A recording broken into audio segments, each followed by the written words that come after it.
chire ye ho ano pe asema meka bia no e me amadwen na me de kasa de omuni se Ghana ha se na ye wo no ye mpese ye beka no kura chire ye ho boss obeka na wa se nso a bridge bi bui ewo ahodwo runabout area ha se so boss o kai sa story no a bridge bi bui omampani na do danko akufo ado Dr. Mamudu Baumia omu nyina ne abamu mpanifo bi egi twi efirin kran eba ha se be hwe sa bridge minim sa wo kai sa story no bridge na wonim de akoso ewo ye nuanom honom no eye one signal penny true but Ghana for person be kan okre sa de we sei esi ewo Ashanti regional nkanya nwa na nado danko agufo ado be ko hoda I'm telling you say sa de we asi ewo ho na si wa kosombo ho no sa de we si ewo Ashanti regional nkanya nwa na nado danko agufo ado be ko hoda.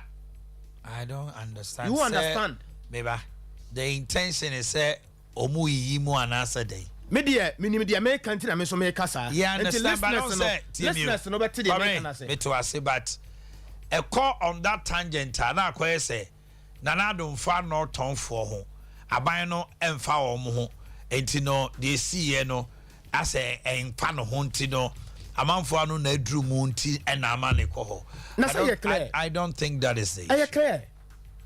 O say you clear. Ya koso ni you clear ni kwa so obi kura kan. Say onwene amanfo e wo ho. Ah, are you clear? Because incident BSC boku incident is say nana do see. Boss o dey ma anu nso wada ro. But don't say ye di nkomo anhwe ya na ye twe ne ma bia be wura ma to say or time bi or baby tia a certain group of people. I don't want us to go on that time. Nti Ashanti region nsuo yira fo man kan na nana dan kwakufa do be ko boss. Nsuo yira fa constituencies ne ekro bebre so anana do ansia. Nana do ansia.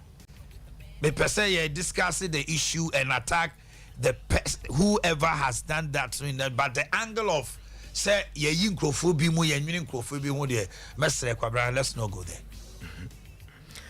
And they say no, but the tangent and the beginning of the intro no SABia nana don't pay this type of people assembly kwabra a manager Omanhene boss Omanhene of the Republic of Ghana.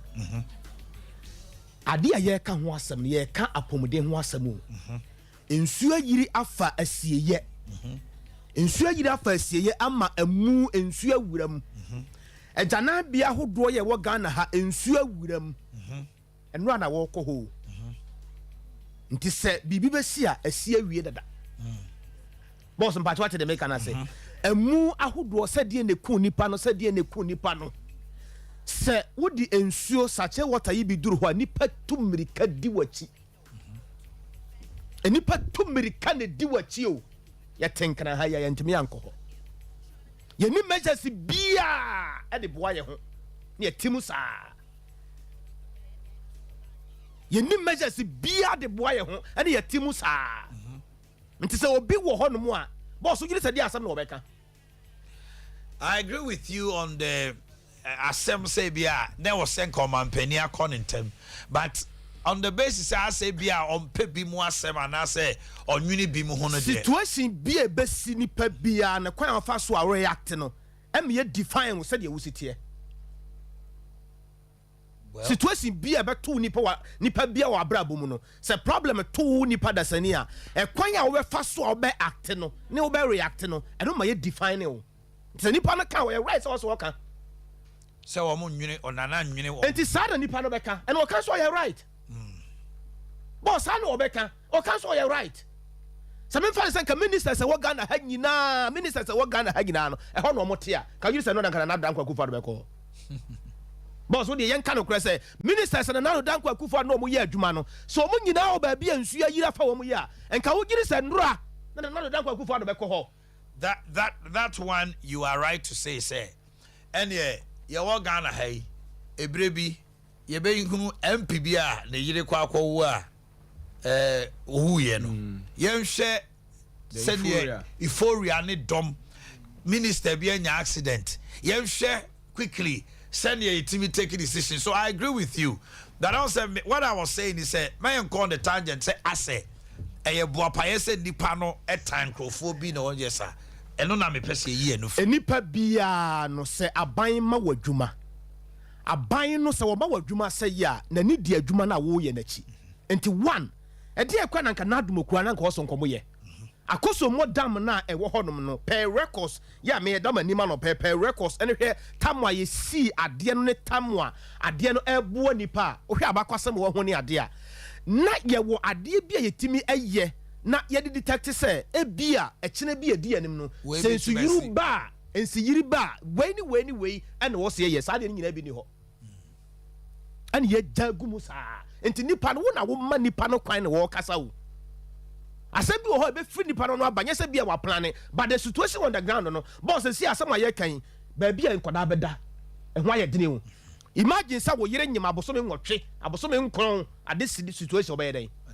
eno ne agrek na me pese at this point say wo yire nyima abosome nso abosome nwotwe abosome nkron at this point obey den nkoda be ye den nkoda nye be ye den papa fo maame fo ye nyina nso enum se wo kɔ area ho a sabi ya na sikasam ne ade no wo fam kakra at this situation dey no be ye we're looking at 10,000 people displaced as no be ye so it's a serious devastating situation now also mining nyina adwene kɔ ho me dey ya na masem ni kwabra it is late but not too late say ya boy more omampani etri so say kokɔ ho ntemu anka beboa but so I could do on the Montemirisia committee no is it going to be the normal issue of yakan ye ho abom ye nkɔhwe be wie so na hwete santamana ya o me ne ho na yakan ye ho abom no Montemirisia committee yayi Fremont Paris or boss ade bi wo ho no mo ade bi wo ho no mo ade bi Ghana enkosi da ban e beja committee tie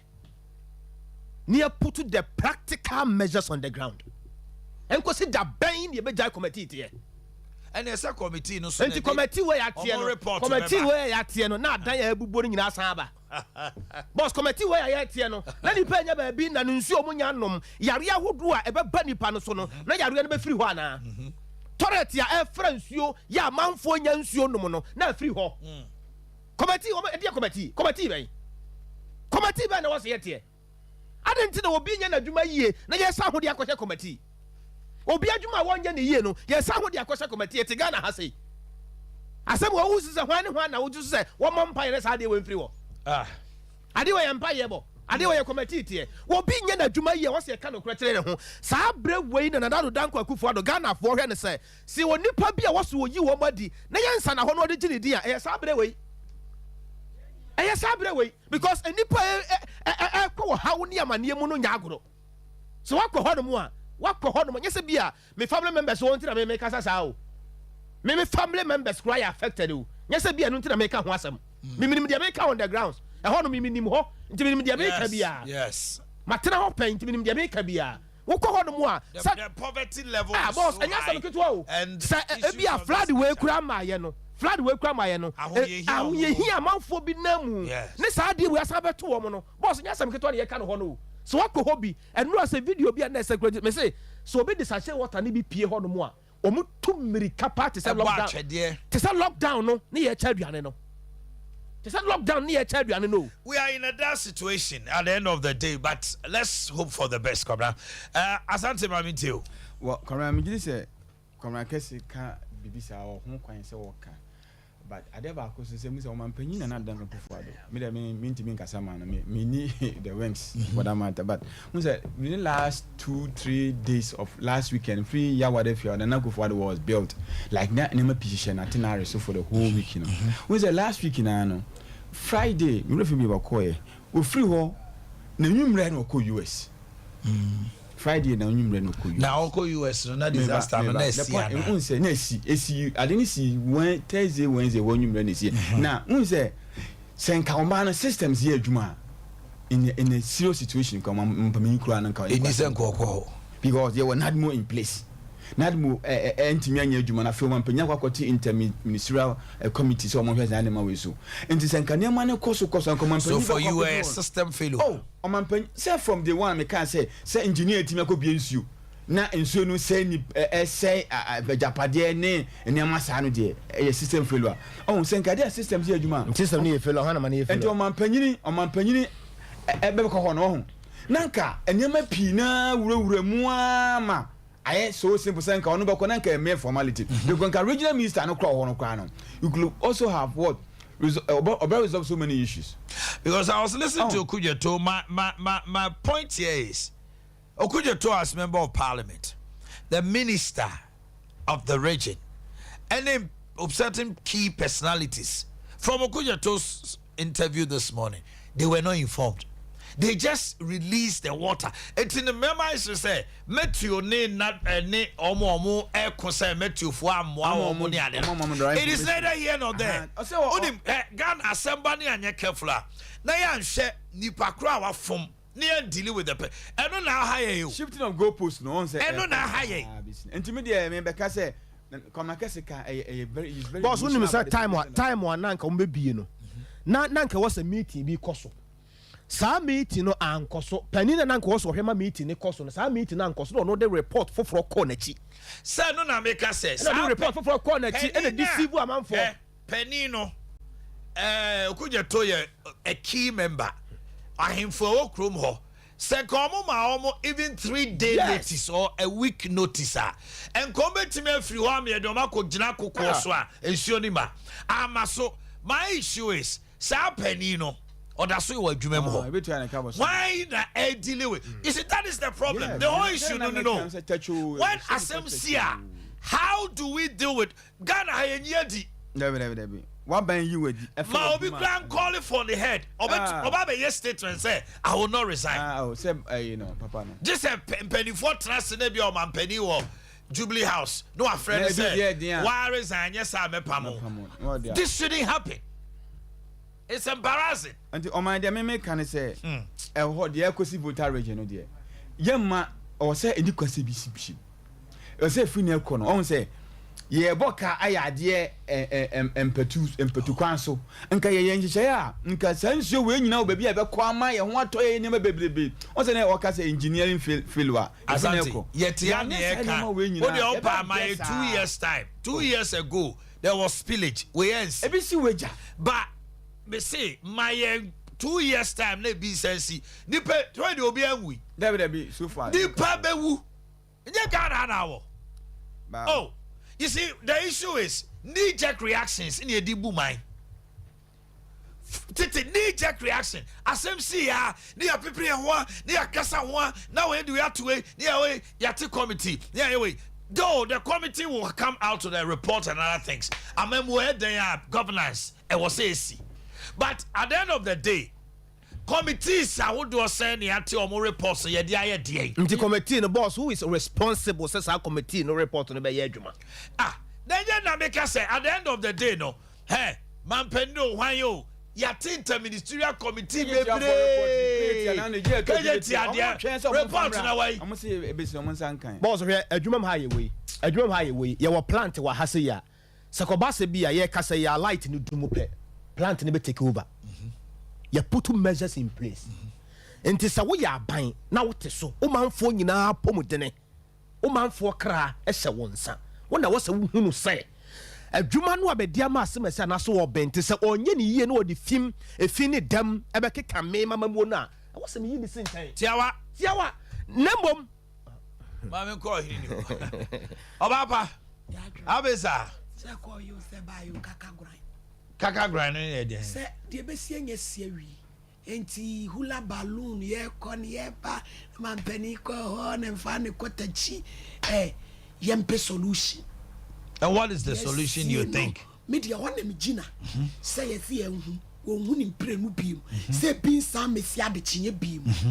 Ye den a de na nyaba. Ejapade ase. Akra be hye.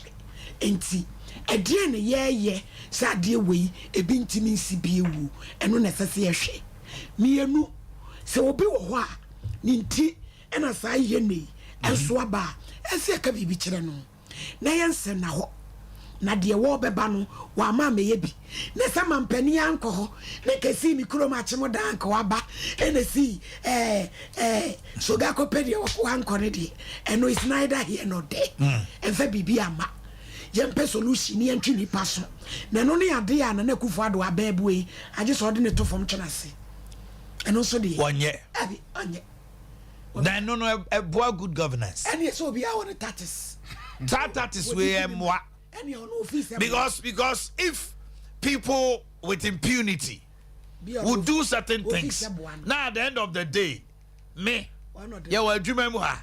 Assembly si, Commander in Chief. Yanya she, Asante Yachinaso, Quabran Yachinaso, Wahini ye, Uncle Fria. Do you know what happens? And your family example, you your doors for food. Me ball me and you know, team, one and out the boat. The third time, no, Quabracas, because, oh, sir. And the next time, they don't expect. In as much as say Abraboye Denara and your footballers see Cristiano Ronaldo and Grofone passing ball mano. And more say and soon I kept yani one would the on the Metrono pay. What Brian did yet? BBN Wabeka. Sad a party home. A bear Juma. Say, What's in it on the strategy?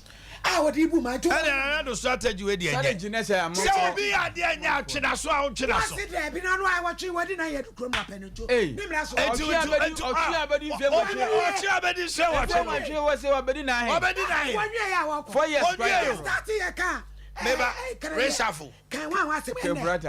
the idea to function as one yay?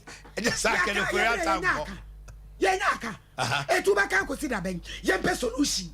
Near nice system because you will not find a solution until punitive measures go.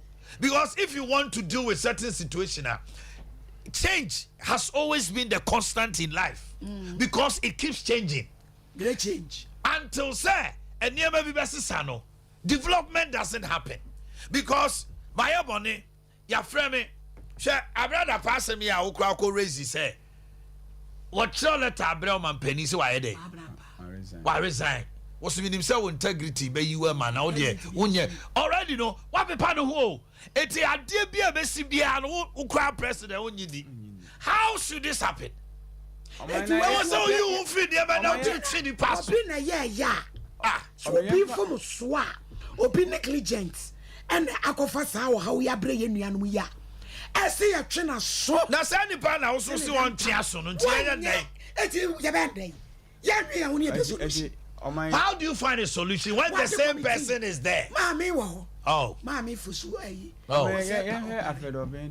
Aha, Mammy too, Alfred Obey. Hey, Papa, a minute we what through. I will flow. Maybe I ask them. Then finish why a bogger. Say, yam one, send nipa. What's a man tre? Atente wo chia to set sie nie Alfred Robin ya yen kan wie ye timinya kukudro be gina wo se wo de primaries no dollars ana wo betua na sika wa boa no a se gu ho ei Ghana ha kusia jabiate ene dollars kroma chere ba bi odi free baaye na chese ya me nwanwa ekeka ya ka se wo betua se ya onu tu betua double ei MPP fu Adea no mo ade wo ma no epese aso mo bo mo de brass band ka ho efra dance eboka welumba pa de kwadantwi and wo mo be fra ba mu abeboka because asem we afred obi wakofa aba no acha ni 2 days e ho sem be baka na ha no e be deja ade we obi aye when enim si echiesika e wo primaries wona wo be ka ayi ni wonu awa homa no so ma me ne ni nkomo e bia anya sa na o ka no you're afraid of him mo atia no pay oh 35,000 you're afraid of him mo achi yeah me joso now pom to say ya me da roma oda roma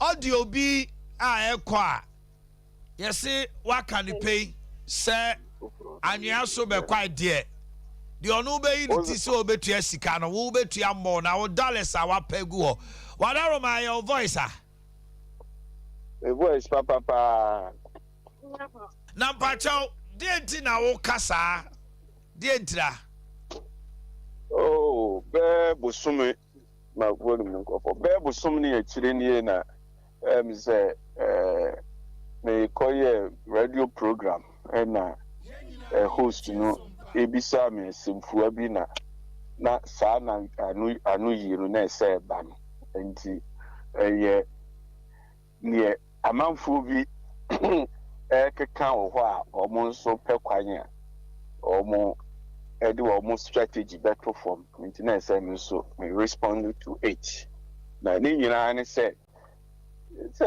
me a member of parliament no correct politics there Ghana higher politics no two elections na MPB awoko baako primaries na baako general elections enti saa nkrofo no say omo ebobo sika no omo ye contribution na omo account sika na boom na te say omo di atumi wo primaries enti no mi hunu say omo strategy a omo adopt enti ebi kura omo kan kura omo ni sika bia but politics ni no so opponent na nkrofobia omo pursue opponent no omo keka sansem no we are bringing so much into delegate for momra and China, we are going to make you happy.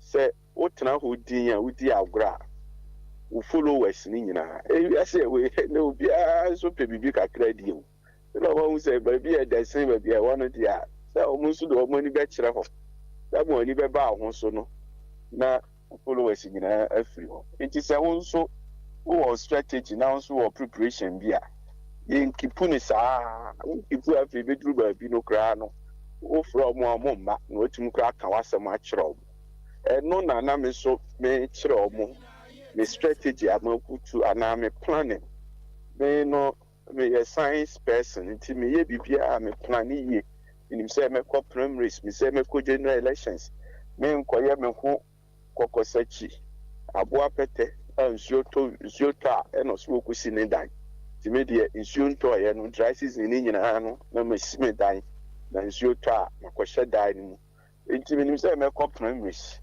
nti ma prepare to da na ma me so me bie ani kakra kire na wa da Roma meaning say we a businessman of repute for a long period approaches series and other businesses say debia ya manyo semu ye ka say ma ye masika ni animu kan tuetua sika no ne ade e wom say wo opponents strategically ya ma ko yet say omoto emfutura gu delegates anim eti your assurance to delegates am worry na obi ma 100 remember 200 no and you also adding up to sa suban e pese yi free ho say sikatua e na e ma ti se amra shebedwa o kwa uniska we out to me nkono eno eboa oh say e na me kire o say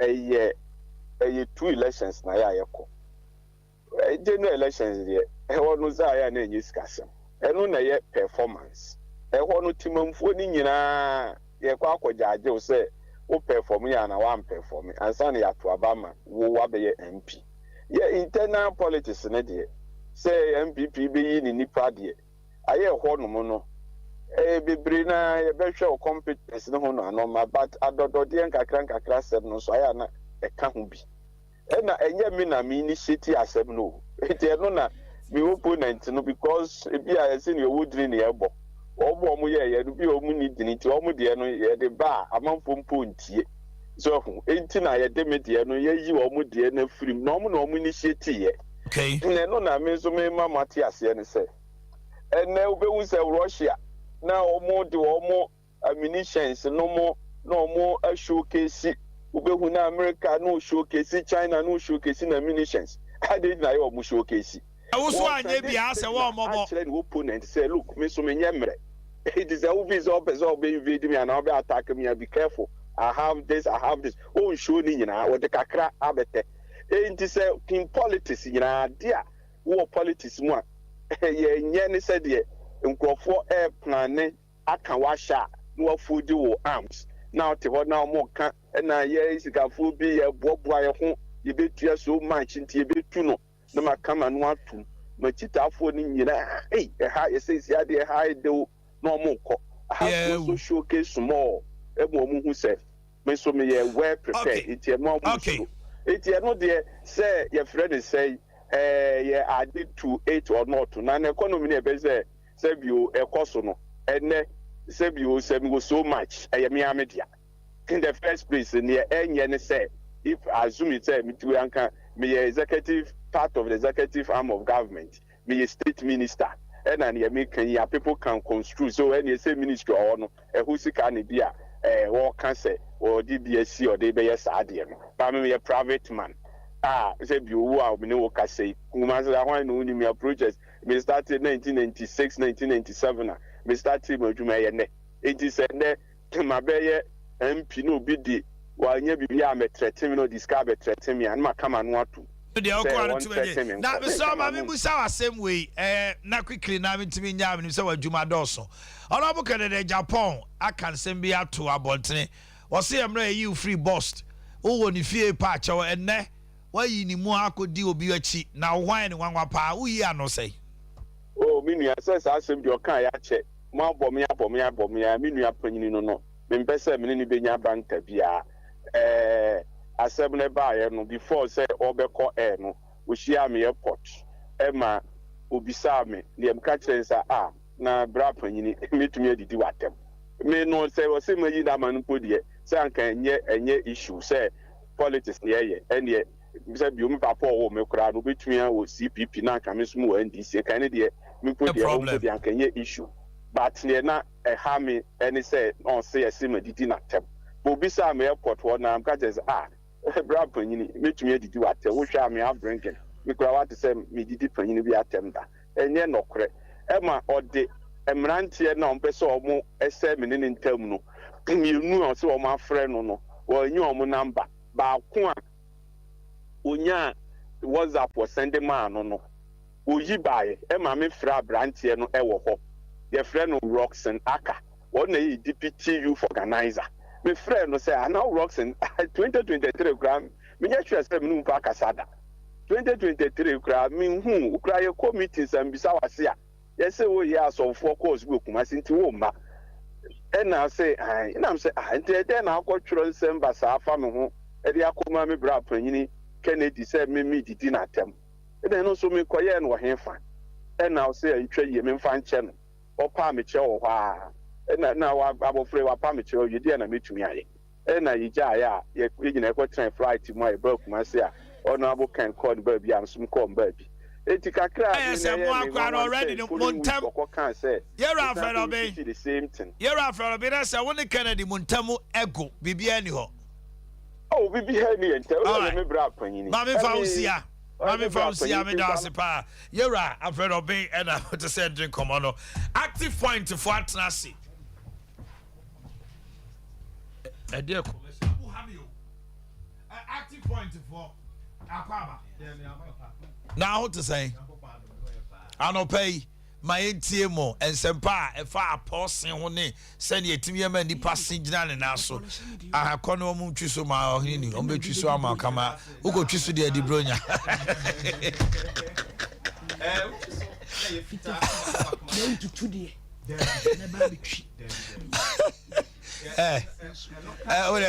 Sorry, cow. Adea Akye Abia. Now what to say? Bibi aboko. Abi ti ado pay. That's na mecha wetifo na ohwefo nyina na ya do mo ase. Na ya ka kire mo se ebri bia adesua ene nchekire a de ba omo na ase. Se omo enhwe omo anum ene omo sen eyie no. Omo eye na kama pa na eboa. Na san eboa mo daache ene omo enipa dua no enyia. Se wo enum ana esen eha obi a mesre obekọ odentist onom na wonna di ho komo na wachechire mu de ekoso wanum ene wosinum na ono so ahwe adekro no eyi ama oye examination wi na wa ma treatment a ebeboa wi pa okọ dentist onom a na obeye bibisa e de ama senso ni dentist na wo pese onfa active point dental clinic enya wo dental ho mu a ye bie ya pon no ato ho ama Kumase ye wo Santase Denyame ultimate trade on Busua FM and Chan Honmoa. Say I will call Castle so a Crispo Junction, Farm Depot and Chan Honmoa, active pointer or a crown to Jolu, Presby Junction, and also be here Caterpillar Road Honmoa. Or Boasenama Quana so air Dunqua Junction, okay, be here a Honum. And as soon as we are brosan, a Rex Honman, so okay, and as if you just another Sheffield station also Ube Huyen. So as a Matthias, the tail Ghana ha. Yes, you will Ghana Hanum, you will 6 branches, say CA.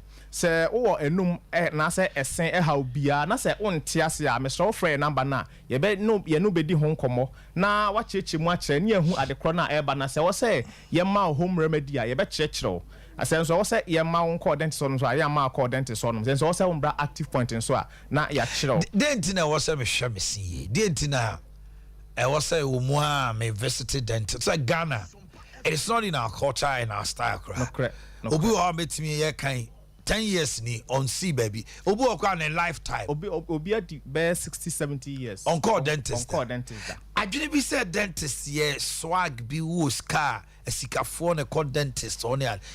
How do you demystify that notion? No kwasem ne say ya na ye mayani kɔ ade a yare a eboye tenase no ɛho say ye nim esen ɛho ɛhaw ɛne haw a yɛse no connect to ye nipadua na kwa no ba bia anka ye betu ho na mountain pa okay wo say wodidi a woka dompa bi mu a wani etimi wo so sɛ bibi bi ɛkɔ wani mu ba bi na anko yi a wo nipadua na kwa bi etimi kwa yes ɛno kyerɛ sɛ yɛse no ɛne ye nipadua na kwa no nyina connect yes no say ya chichemie wo enemu de no na inside sa no kena no wo premolar na molar no ebia connect to ye nipadua no akwa no baabi enti ebi wo no ade connect to wani no say o how bi ko hono a straight na nerves no wani frinsio na ko hono ebi so connect to akoma enti say o how bi ko hono a straight no so connect to bo hono a obenya akoma yare bi na enye anuane bi a wodi na enye edro bi a wonom na emu how bi a ekọ so wonanum ekọ so woni simu e na eyesa because enema na bacteria na eya na omo enenam yanum no a na chele omo honom no se omo enya hoden na omo ehya se omo sei a that nerves na ewo ye yanum honom no eno na e connecting kakaka na aba beto ye main blood stream no in this infection no ewo that nerves mu a na aba na beto blood stream no so obi timi tu ne se na moje tu no yes be o he o won say emoja bia so na mu sa na etie vein connects yes vein connection wo ho nti say bia say da sen honom no nerves no ekoto vein na akoma ho na that infection no kakra sa na deposit wo da akoma ne part on da nerves no fa vein no ekoto no na eno so de sa yare na ba na ye ma yani enko sa ade ne ho na ye ni sabi nchechira ekoso eni susanso de ba nti no na ma yani enko ho no benka wo benya bia bosome nsia bia wo be call dentist so na ka wakọ hohoro wanum because wanum hohoro no ena eyi sa ohaw ni nyina efiri ho no because udidi na o ya normal daily activities no efin kitenkete ekeka wanum obi ho no abetwu sia no pane anwumre no all right there but so na efin kitenkete bi deposit kakra da wo sia se ho no na ehyehyehye osintokuru no inteno no eboa ema ekwan beda ho se ubenya esen yare na hodo no bebre on se udidi ti se enam bi ti se pedua num sei yes se udi na wan hwusin yi ana wan horo wanum yi ade chi a se udi toothpick bi ekoyi na se eyi ba yes fa ben wo hwina no na ti sa pepe na enuane nketenkete na kake anum no enema enkabone eba onum no enema enkabone eba onum no ena sa enuane nketenkete no so eboboboa no a na aye calculus ewo yese no ho calculus no so ewo wo se no ho honum na wo se yese no ehye bibim ehye ye gam num ye gam na ehyem no akyekere yese ne ho nyina ekwan bia ena yese ne ho enti efin no ehya se ekotare wo gam no ena ose ne ho a na ewe ho okay ewe ho no kakra nti woni mra so na da infection no ewura osinum okay ewura mu pe na akoto gam no inside ho no no so na o bone no any tissue no any nerves nyina ewo nti infection no enya ewura ho pe na yɛ sɛ edidi ɛkɔ osinu mu anim ra so na ɔsen ase ne nyinaa ayɛ mmerɛ ebi wɔ kora na ɛwe nti wobɛhu sɛ ɛkwan no abie ama ɔse no sensɛn hɔ ɛte sɛ bi ɛdan a erosion afaseɛ no na ɔse no konkɔ hɔ ɛsɛ a ɔse no ahoɔden ebia enim ɛsɛ ɛkwan bɛda ho ma ɔse no femfem ho ɔwɔ sadeɛ a na ɔse no ɛyɛ ɔya biribi a bɛkɔ anum bia no na wanya problem ɛno nso ɛma wontumi ɛnidi yie ɛma aduane a wodi no nutrients na ɛwɔ mu no ɛnkɔ nipadua no mu ɛma wonya aduane no so ɛmfa so enti mesrɛ sɛ wonkɔ dentist so onkɔ bobi a obɛhwɛ wo se for long time amesɛ tu hwana ma efiri eneko ya na bɛma wani akɔ wo se no ho sɛ ne anopa wo hwɛ wanim eyi sɛ bi wani ase no siesie wani no saa na wo twitwiri wo se a fa hwɛ ɛhwɛ wanum no yie because bi ho a ye mola ne ye primola no ya na efin hyase da so nketenka so enti wo hwɛ a na esa efin no decay na sɛ ɛpro honom no na tokuru abɛda asin tokuru so bɛda asin pɛ na sɛ ɛkɔ ase ama ɔha no akɔ seat white no mo ye ne sɛ ɛyɛ menka sɛ dental cosmetology okay ɛna ayɛ and active point dental clinic the whole Ghana yɛ na yakwadare mu a easy kra yɛ emu enintini pa eyie ɛno no yɛ wɔ material ne chemicals yes ɛna enye obon say obi o say ko read online say ode ade bi powder bi aka nsuo ho na ode a mesrɛ enye say bia me say obi adwuma na mo ma say won call dentist so na on kire kwan abefa so abɛyɛ osini because bia wo sin no problem e wo mu no obi e de oyɛ fine awo de ko fa how kra na abrɛ wo obon say na osin achi no ahyase because it may affect wogam no nya infection pet na say osini nyina na aircon interactive point dental clinic teeth white no ye expert umpa oba say ye start sessions no ma pet obehase ye hu changes into to aso aircon na the intia also call dentist on say obia esen ahoden enko enti say o dentist no ehwe wosen ahoden no he will stay level na e no be recommend package de be ya ma so de be ya affect wo wosen no na affect wo nipadua no na mo results a o pe no sa e be kana kama enti wo pese o mbeya osinfita ye bie ya pon to honom e wo all our branches e adwuma edwada kosi mmerada no pa na wotwe na ese musisen yesisen mutusen etusen mo mane ye fufuo yade wo mu amohwe ye ni nyina enka bone titiri enso wo nu mu be ye afiri ho ni nyina afiri ho no fa number no to dwa na kire wa kire your number is 0554 571 779 0554 779 Kumasi o Santase de nyame ultimate radio nchen ho no abo ho se hwidwuna sana de Sheffield station no so obehu ye ho Kaswa Crispo a ben farm depot no so obehu ye ho Accra Jolu Presby Junction wo Caterpillar Road no so obehu active point ho Oboase na ma akwan so ye Dunkwa Junction no so obehu ye wo ehonom ena sunyan o ya bro sign be kokoboro about no eno so obehu ye ho nom me say okra this 3 private health insurance oba ye be hwede insurance no cover na ye T2 kama say okra gap health insurance bra okra cosmopolitan health insurance bra ena okra ace medical insurance so eno so bra na ye hwe kama holidays enyina ye adwuma kwasi ada so Accra ni Kumasi branches ye adwuma say so wada branch bia na pesi nhia kwasi ada frɛ ye beba ana say bia wo ma wo papa untimi emba mo ahoden semto muntimi emba clinic on ma offering ye home service okay that's lovely ye machines nyina eba fie be show na how bia na wukum no yetimi ayi ni nyina efi all right kama e de am na men ka ho pa enjoy your day God bless you okay ya watching ne ho gani atrase yaw let's say boko na wonso bia boko yes ye ho adom mi gina na so pa abuachi twika pa no ami na mi di nachi hey eta change no so obaya na ukfa multi homes so okay dale office mboa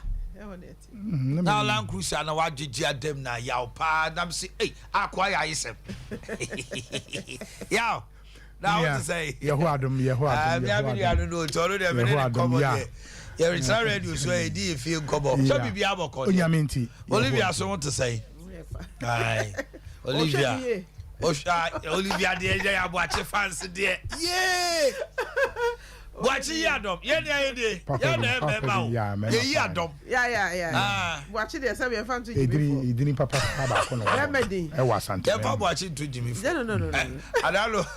Adalo abranti we friend say Kwame Nkrumah tigase. O say ekura Jimmy Fonim ene mampo. Yeah. O say the only nyansa kra no so ben mampo. Ba mampo ekura. You ni kwase awo. Ni Jimmy Fonim to say kro no. Ufiri mu a opie ni nyansa. Oni abrechu interview me stressa. Ya mami temo. Yo ye da say ye tiefo nyina ena no pɛ sɛ Awurade de da foforo akyɛ yɛn. Odwontofoɔ ne se ye ni da Awurade ayɛ. Momma ye ni akurusie ɛwɔ mu. Enigye nko an sɛ ogye nanso ne nipa ni enigye saa yare ɛ ha yɛn yare pa na ɛ ha yɛn we ni yɛde aduane ba ko nwanwaso aba ɔman mu a yɛ kamfo de amawo ɛyɛ future ɛyɛ life aduane din ɛde future life aduane ni din the future life ɛyɛ natural food supplement me say sɛ wotie borɔfo na de ba yɛ kasa mu a daakye wo nkwa ɛna wo bɔ ho ban nti bɔ daakye wo nkwa ho ban o na de anum nuro no saa ɛmwa wo de anum nuro no saa bɔ wo nkwa ho ban ɛbra de kɔ aduane fi sɛ do de aduro ba wiase no wɔ se ma waduane nyɛ woduro na woduro so ɛnyɛ waduane ɛnu nti susu num nuro no na emom didi yie ti aduane a wobɛdi yɛbɛboa wɔ ɛyɛ future ɛyɛ life na asɛ yɛ deɛn ɛyɛ aduane a yɛayɛ ne dada ɛnu nti ehia sɛ wodi kosi gya so aduane no kura 23 vitamins and minerals 19 amino acids selenium modular inulin dietary fiber omega 3 ne adi agum nti de yɛyɛ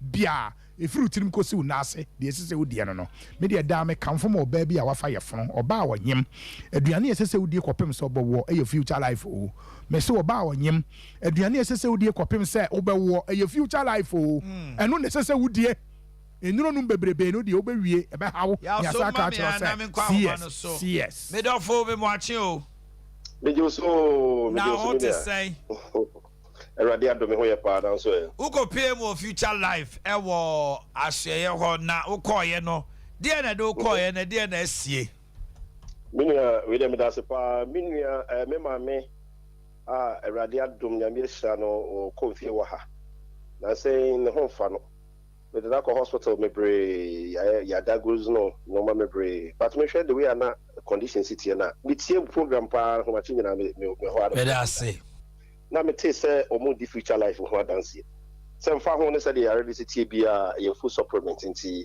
budi bia eboa e ma normal totoyi ti me shase say bi to bi koma me maame the mu answer ne kasa no esesa ne pressure from basale no ye hu changes mebre na ne kasa esesa na no achim kakra ye fa na ye mahomte na mhyase regular no kra na de ne to so ubadie di se wo hyase se wodi aduane no ni a week na ne kasa no nyina aba na no na wow ma no ahyase kasa no in fact me hu dwiri me nti me course what program na me hu se ba ku bi kra ho no ma on the zero diabetic people na no mu sugar bi ani me ade na me so she into one no and me kashe nyame ani munyam se enne me ma me kasa kama onantie bibia future life idea ya ma nti fact baby am to no me ko bia ebi ni wonam so no obo wo he timitie program no na me am tutu anamo e ko ma so ye ho na me ko kan de aduan na ya ma me nti me meti we anwumre ene na medi anopa ene na medi comment na o ma yare ma ansa na mahase edi ano no kofo me nim se edu baby a obekọ radio bi na kofo di adanse we de me se e obi am frɛ me se media dance but the edu na aduane no aye a obi ma me ababo mu no e ba sa no kra na ye mfrɛfrɛ nti wasoma dwo mahase ton bi e wo ho no e ba say no kra na ye mfrɛfrɛ na ma me ye se ti wo kra wasoma dwo oh masoma dwo we me ko kwasi ada me ko me so amiensa na me de akoguo na wotwe bia me ko ma na miensa because odidi and when you holding, na me ho ato me. Wow. Ya bedo asibia. Future life there. Senchirene no aye no ano. Yeah. No. Na well food day. It we hwe so we didi ya e ma wontimi nyare. Enti na da bia kan aduane papa ho asem. No am focus ya am focus. We asifia. Modachi ho hia enti na da bia betena ha.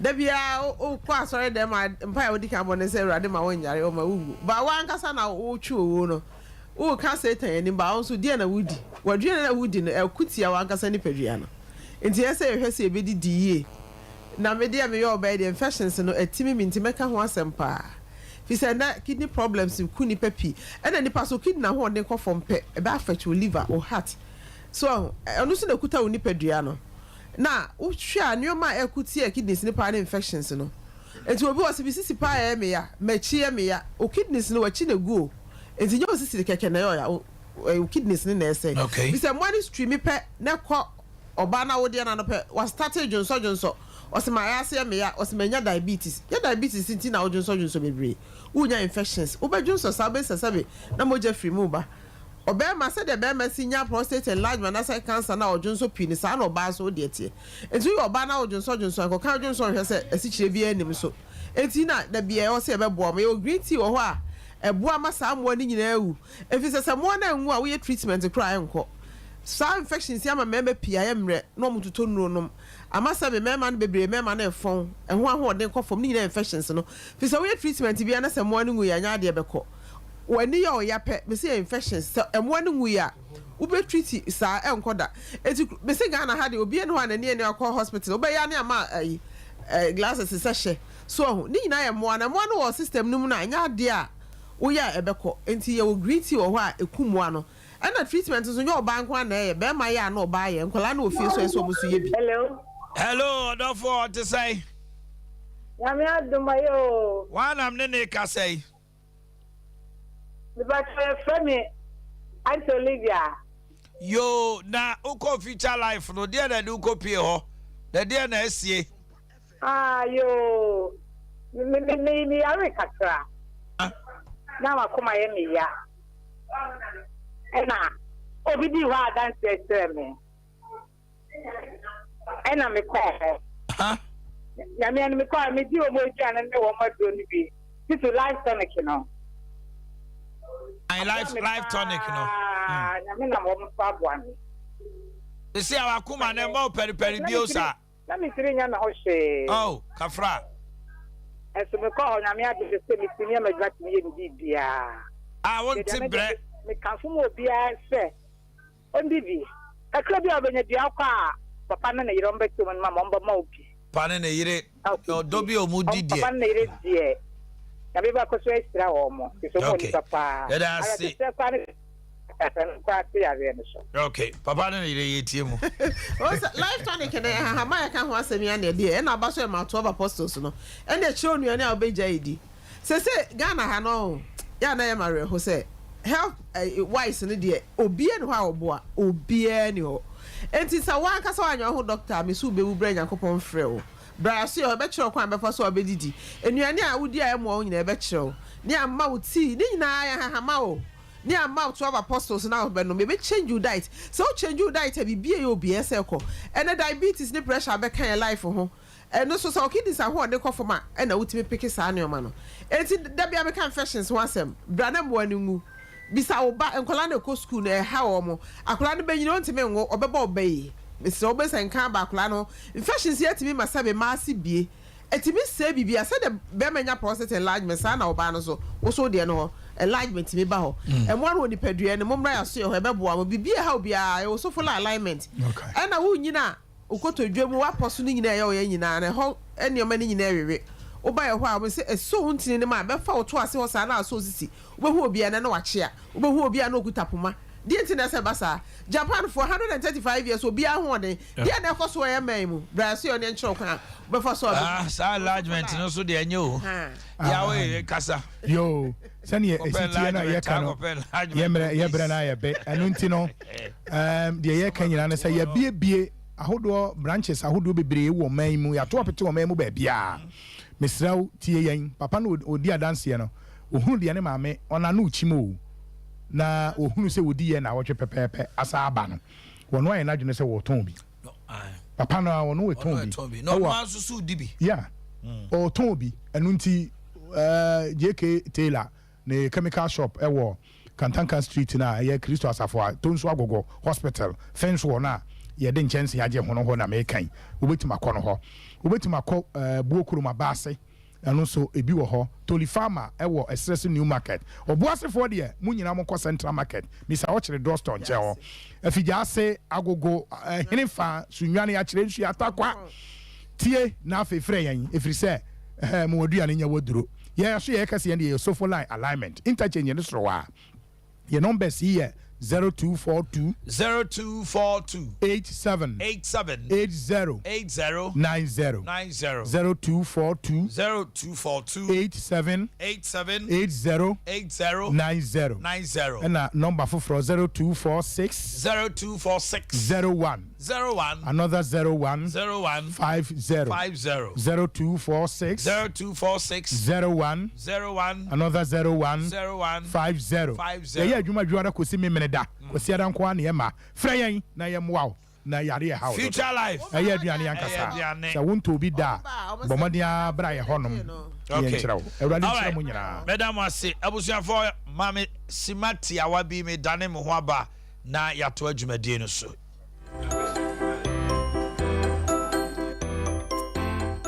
Bill. Mami, fufuri yedda. Bepocho balance na waka no. Fama mo wo fufuru no. Kwajo, ye wo fufu tintintimo. Eye Kennedy. Fufu machine. Ani ye de ye adwuma wa. Machine pani. Bawo se fufu ne nei wo ba ye ante. Me da wo ko Kennedy digital satellite. E wo wada. Wo benya de wo de be wo fufu fie wate. Kennedy digital satellite na me ka ho asem no. Ahani o. Fufu pounding machine na make no. Enunini Uba Kennedy digital satellite. Nyama obenya bia atoni. A commercial fufu machine, flat screen TVs, washing machines, electric and gas cookers, deep freezers, fridges, industrial sewing machines, air conditioners, any home theaters. Uba a wager old barrier. Yawo a traffic light na sepe. Opposite Kokwabite Junction, Kaswa Road. Na say on number no 0243 074 750. Say Kumasi Swa, Aduma a family plaza. Say a patata Swa, Aduma House, opposite Police Depot. Number is 0244 385 128. Kennedy Digital Satellite. Electronics papa. Efie.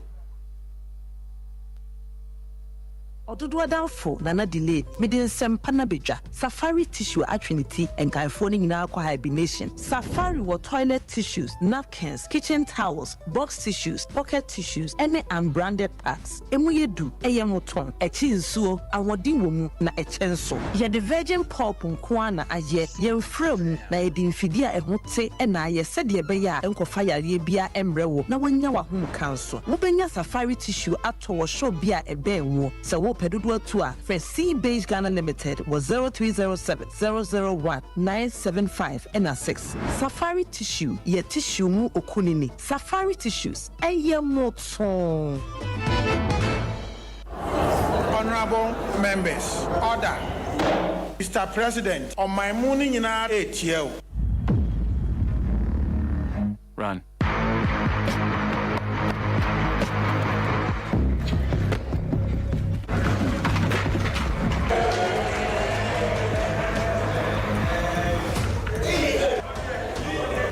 Meda wunyina semu mo president deadra paroni ba emra ode esra me ho na Matias Kinkin asemi atomako se Ghana ni bia emeke sure se ni sabeka edra efra na paroni ba me bi ewo ni fie na ebeboa se yawo osisi na yawo ya ho na ba bia yawo ya bia o de kan ebeko yani finance minister ebekasa na oman budget yayimu 10 billion Ghana cedis edi aboa adwumakuo a eyesa adroi na wonante ne maba wa oni adwuma yenso so enya bia ye paroni bam yesisiade ne honam ya adro son konkora Ike Pharmaceuticals Limited diaba FD aje adwade nkra troi atum Sompa Achedie Yaba Sompa Achedie 2023 Bible say Nyame Sompa pani say Ubi kwa unyanka Eni erisia mobo Enuti na Sompa 93.1 Kumase Sompa 90.7 Enkransa Sompa 98.9 Sunyane Yakabomu Sebronye Yebema enisia Eni ekranfo Editi Na yenkuwa yetimi Aji se ube buayen Enti se yesika Fatua humatrufo iso 05 0598 559802 meetimu biem 0598 559802 ediya waso yetara one media na November bosome no ne de edi kan na ye chro ekurafo ni din enti sa wo nkransa na wo ye kurani a kotro wudin e wo sompa enkransa GCB edan ni mu ho a wo sunyane so a kotro wudin e wo sompa sunyane night market ho a na Kumasi de ekurafo nyina ba be chro wo no din e wo sompa ye ni Nrom hotel de anu hye e ye bosumi du ba kono ne de edi kan na dwumade anu ankasa de bronya bosome ne de to so aduonu ba ko ne bebogya trada na de mo de dum ye no ye de ama ekurafo yi wo de bibi wo 1 million ko se 1 million wo de ba to akoko me ba to akoko na de abomo na me de abomo no so ani anwa ne sa di si no so nyame nhira mo pa wo ya de pa na ye sika na ye ntoma so a wo betimi de aba afenso se ye niema bi ense ye ti se mo ene anwa so a ye beji mo amu ye bi afie twa mo no emu adanse de de mo am nim sompa achede 2023 ebusuafo yamfa ye ho hyem na proposi prepa obo aduponko mu ye nyankopon obeyiye wiye sompa achede 2023 ekunafo ene enyanka ne so wo mu bedidi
me ba choy ku me sitna se adwuma no me na me ye no ha so we got sitna se we need choice so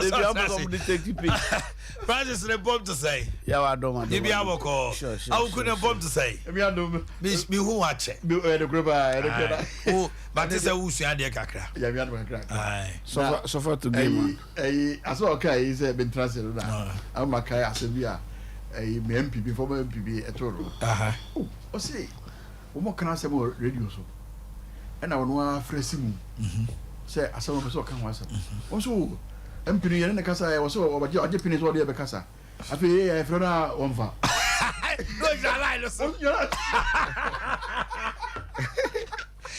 rebu na kasa obi so be bo kru da o Adea Yakobo o si MP ne frona wonfa mi wa MP ni so waje pini so akata so o twen ya do ko ezisi a o be kasa gu abotre as a radio mafia that's right bibia e boko de anopa ye hwe omanpani eko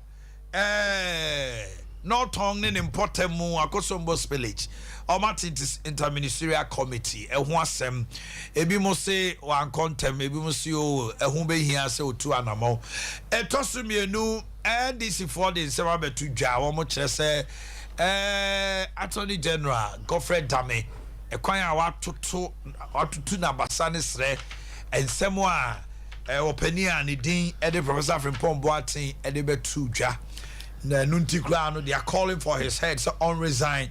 Now, so one resigning there, say crime has no limitation, has no expiry. NDC bar, Obi Biaya Boni Dibiano, Umbe Emra, and any bedi womra kwan so, and no ya sema, and so Dr. Mahmoud Baumia, and then a pound for so was Santimantemwa, Samira Baumia, and our old lady delegation or more a year, a qua promone, a sia hini near to a hini for Basia no more continty. No mujri no na super my memma ya ma cause there something they there. Hey, Auku, honorable minia Mami Emra won chain na yem share minim sir Dr. Mahmoud Baumia one more a group or more crap or my boss or my bow omaba several times omoba no at the same oh nyame ado election we die mami nika amfa akonya nso nchia woni etiefo na hwefo me chia constituency for me so me hu na che me inu de oh nya Francis avere nyimnyo na na ni nuano wa de timo nya ni nuano na se nuano na no si mi nuano so a wo so unuano na nuano de no wo no kasa mabodi o o si mi nuano Francis asem kra nia me yuzo nya ka asem e kora wo di re chia o yeah na Dr. Baumia and in a pound for my bar me ho I think say nyame adomo a ochina second lady so ba will be the fourth timer Dr. Baumia no ankasa na pound for my bar me constituency I think so far so good the response didn't now do or no die so no na was break 80 mamo. Oh, I think so. Establishment candidate. Too much of an establishment candidate, say. Mentia CSR. Me too. Party way a party, me name the character and spirit of this party. This party has never made a mistake. Main party, as far as I'm concerned, the party doesn't make a mistake. From so what I say. And until me say, so far, see they also share be from any book corner, you know. Bia the deep say that Abamia be the win elections. Now I'm gonna May for one. I think say the party has come a long way. Say it demonstrated say we are indeed a national party. National party not in terms of where we get our votes, but we should also send a message to every person within the party and those without the party. Say party no would you be our community, everybody. It doesn't matter where you come from. Yeah, na baby I can say, oh, votes we're friends saying votes free Ashanti region, votes free Eastern region. So what kind of sound Kenyan, you always invariably choose your candidate from those places. But that is not governance. That's not good politics. So obi to abama wa, not to more mawa. What you do is to reward the person, and that reward and I say about subordinate in the form of appointments, a bar in the form of development. These are the things that babia to abama. Also, what you it doesn't mean say the person must always come from where you get your vote. It doesn't work like that. May equip me, yeah, minority tribe. So what I say, maybe I'm not free. What am I be free? Okay. You're very minor. In fact, I think say the cool we are not more than 5 constituencies. We are not more than 5 constituencies. We are very minority. It's all kinds baby will be a free huna they could vote about the then in very catch me say obi we kwapimi na say o nyame asom da ebi na say o nim di ebi and another so we DMPP anima anti o free kwapimi entoma na it doesn't work like that or say demonstrated Ghana for na say well it doesn't matter where you come from as long as you have something to contribute. Is it to demystify the notion say it's for the MPP move for I think it makes sense. I think the minority I can't party no na mo pese mo yi free ho na Omanhene is that the only reason? No, it cannot be the reason. It cannot be the only reason. Some maybe can I that's but it's a major reason. Well, yes, even the constitution you crack. So your activities such a way say everybody will feel there will be diversion. What I say be feel included. Nigga na e say ye yanka ho. We feel say bia we move by ye sebe they say friends saying the mountain akaba. That's right. Near the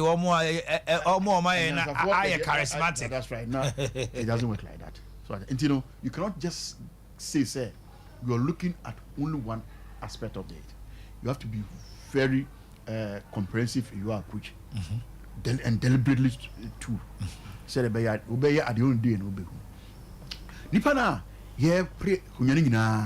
we're not doubting anybody's competence. We are not doubting anybody's competence. All the Nipana I think say cry so fun there. Members of parliament. Yeah. Adea Akye Dr. Free Kutu, member of parliament. Canada, Japan, member of parliament. And Dr. Baba Miankwana on your day. And by the first vice president, or qualified to become a member of parliament. What I say? Oh no, it's a criteria. No. What I say? One of these says you must be a Ghanaian. You must be above the age of 40, and you must be qualified to be a member of parliament at a time. No, president. These are some of the criteria. I think member of parliament age 40. Yeah, so yes. It should be below 40 and above. Below. If the president. No. I'm talking about president. President is 40. Member of parliament is around 25. From 24 and above 25 years. I said Niti will call the youngest. Yeah, I think he was 24 years. President here, you should be above 40. Good. So I sitting here, I'm qualified to be a president. That's what we undisputed. Now qualified, I mean, say me will be super qualified. I said, we will the council of state. Thanks for the correction. And coming a question say, we not qualified in terms of more knowledge what I say about the state of affairs in this country. But you think Dr. Mahmoud Bawumia stands tall? I think say by far I think say he stands tall among them, and I have no question and I have no doubt in my mind say he will win the next elections. Share the contribution towards the development of the party. At a point in time, said Dr. Bawumia Kasa, everybody will run to his or radio or television just to listen to him. What I say, oboa my party no oboa my party no communication so yede enya so and or such a very or you have such an effective communicator say baby I want you wadwe say odna adwene be ko no no yede obekọ and all council a ubun say a dance the musu akra and we think say by far there is our best bet. Okay, Francis. Mami Shasia will chain on the issue of flooding. No, what do you make of it? Interministerial committee set up. Nana do akoho. Ebi Mufi says should have gone earlier. Na disaster bar and the response to it. Now I say, tell me to me see I'm on quickly. Or send this economy near day or make a statement near day. No one feature, but better late than never. Also be bois the flood victims with near maybe also the homo. You think say government response to it now more? Some are calling for the heads of VRA. Engineers are almost spilling. You know, say they did not do due diligence. They did not inform stakeholders, and no meeting went on. James Yonegum. Only for them to realize, say, no, I no problem. Could you talk as or say, as this morning they were still pumping. They were still pumping water. Just say about 3 camps almost 30. You know, now the camps that have been devastated now has reached 19, totally shattered. Mami Tianope. Yeah, I mean, chair. I will cook me on a chair. I mean, there's one can be before I say maybe. So the MPP is a public institution. Okay, so but anyway, let me move. As a matter of fact, yeah, be assembly, you know, my room area. Oh, okay. I am from the central town. Oh, okay. Kofuyoto is from North Town. North Town. Then Sugakope on the Flower Road, no, is the South Town. South Town, yeah. Better is in Medina Kasai. As a matter of fact, my crew, some villages are more the banks of the rivers, you know, has been very submerged. Much, yeah, affected. I think the last time this thing occurred, I was told say it was around 1963. And they at the Domina, my friend, Central Town Capital. They had their own share of the spillage way back. As a matter of fact, me na Bema. How to move from the southern part of Adidomehono. Way back, so he doesn't want to see anything with the river again. And of course, see if he maybe a flood about me quite a distance, you know. It look as if say, oh my no, I don't know. Yeah, I say you see idea. One kasi boss statue. Kasi boss statue. Yes. Yeah, is it Vienna na Belakwa for factory biwa? Yes. Uko asewa.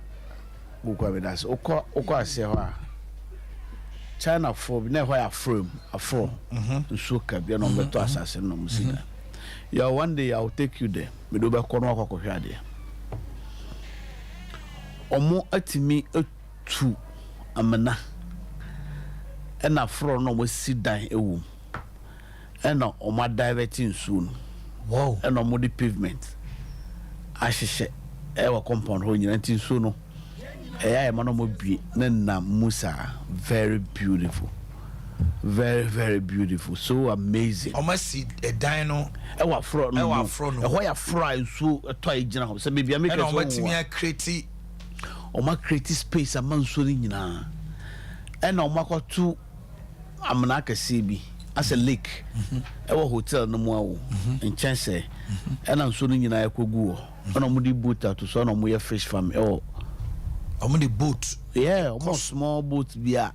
Omo timi dey cross drive fish farming. Ewa ho. And the China for mo krom he nyina baby omo to tilapia no. Also omo very sensitive about nature. Fish crown omo we mo. Na Facebook okwa ya musi debi na mo dey enye ukwa wa wan ya you ask yourself say is it yeduane a yedi okrum ha na ma yentimi duane na se de I don't know say ye fufu ne ye banku na ne ya bete na yedi wi na yada so the brain is not working seriously, yeah, one day I'll take you there. A damn about how be around piano. I'll just let I'll just you go and see amazing thing. China phone are you? Omo amudua nuano kra ne grasses na wo kra no. Omo de omo free China na buy. No we ya kire yen. I know why your business. The place is owned by one Mr. Lee. Some business mugubia wa backroom ha wo ye sanema. And a China a no mother. And was a year casino, big casino. Yamzuko Hua, our Cassia, Ultra Boss, Boss now, Okwa, Obaqua, one baby, easy for substation. Yes, by far left. As for my bubble, makeshift structures, we all. I bet you are thrown on a white market. Oh, and I said, in your tossed them, there will not be flood. Opa, and soon tossed day. There will never be any flooding. Oh, and yeah, grow for a BCS, you show Muna, and she are torn out a environment. Me name said, Janina, ye didn't chill, I don't know. Yeah, Amodi, Abu Baby, at the criti, only be a Bubano free. Only if you are down, Mammy Krumo, one almost a sabo bano. No more the no more the was a sea. Yeah. I want a very hard. Done so much as I'm polishing home. And no, Omodia design or was no, never from Hoyina. Now, a boy more than some that, and to so ben about ever no. Your meka, I could see, say, on mine, no, it look as if we don't have direction, seriously. Because a VR assembly, a CSCS is your first time in your first time in so how do we even prevent us say intimate store intimate another lake and stone soon womb say who say soon be ma dry season so ba yes akoso boda ma we ntino ye go bompai ye go bompai ye nya problem nanka ye be euro can't you think about these things yaw we have all manner of engineers in this republic Key University engineers buying yes say producer omo Legon engineers Kevas engineer Osha not the piano bad problem. How to even inform the residents? Cry a problematic. You them say I go so more than be eba na timamufono titi hodada. Yeah. Way back those establishments were around. And so more Kwame Nkrumah Ebeje as I say no 1965 or so I believe. And omode see damp we. And see damp no ebe two timamufono. Don't think I say because of the damp on Chomutu. Omutu as a matter of fact, so we share the stretch of so when it be a Timamufo right from Unimatimpuku. Atimpuku, yeah. Adomi Bridge. Yeah. Would you share Sab River Bank? No. As a matter of fact, Miami Crow all they do is fishing. And so there's no need to live around river area, no baby, 40 miles away. Yeah. They live closer. The livelihood. That is a livelihood. I don't even say a big credit to me called that, or more called that, you know, so. How do we even call it? Oh. I don't mean, I'm for friend. Or more called dry season, or more called that. And you are so soon because we go Hoyana a round dry as an island bisa so the super bisa so the Mudao is it cook also super it's like an island within the water so no to me we so those days trying to be inquisitive now I ask you know what they do butu krono no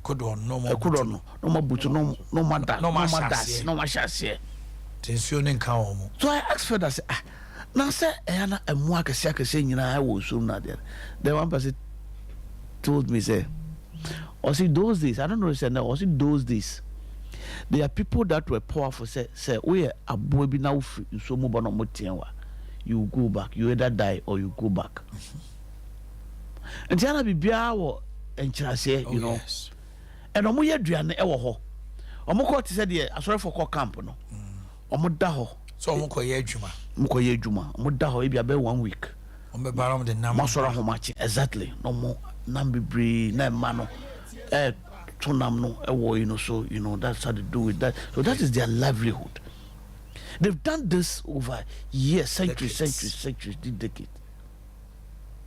Now all of a sudden you want to take away their livelihood. That cannot be possible. Yeah, the VRA. What is it? Public information. And I remember, people take this for granted. And say, because we are there. VRA, our PR unit, unless they want to tell it, say, or havoc, or be a pipe on the Babacos, unless they want to tell us. And that round, nobody would take that excuse. Because we now we more VRA. When you say me be 6 gates, no say 6. And I'm a one. It turned out to me be 3. And yet havoc a CBA. I thought to me be 4. Not being because I feel so toy. You are meteorologist for Kruma, and I'm a one. When him say the airquay, go and look at the Sugakope Bridge. You know the Sugakope Bridge? Yeah. So that I can some 5 to 10 meters. Na bridge na ira. Na bridge na submerge. That's what I call a bridgeway submerge. That is a major international road to Lomé, to Benin, to Abuja, and then Hukonyaba. It's an international road. So that bridge, you know, a submerge. You know the havoc it will cost. Even on economic activity. Now we have Buhari to Nigeria for Bubada. Problem at the Bakruma. And I think we must act and ask for us and the nation. And people must answer for certain. Oh, yeah, can you be and Crawford, Sofa and Crawford? Yeah, comes now there. I spoke to Kujetu. Virtually, he was weeping. Virtually, a black one was weeping. Because Jack, so we MP Pana somewhere to her. Hey. But 1 week now, or what's not to go. On back crowd. What's your and on your money or pay matter? You know, it's so touching. It's so touching. And I think that people must answer seriously. But we are going to say,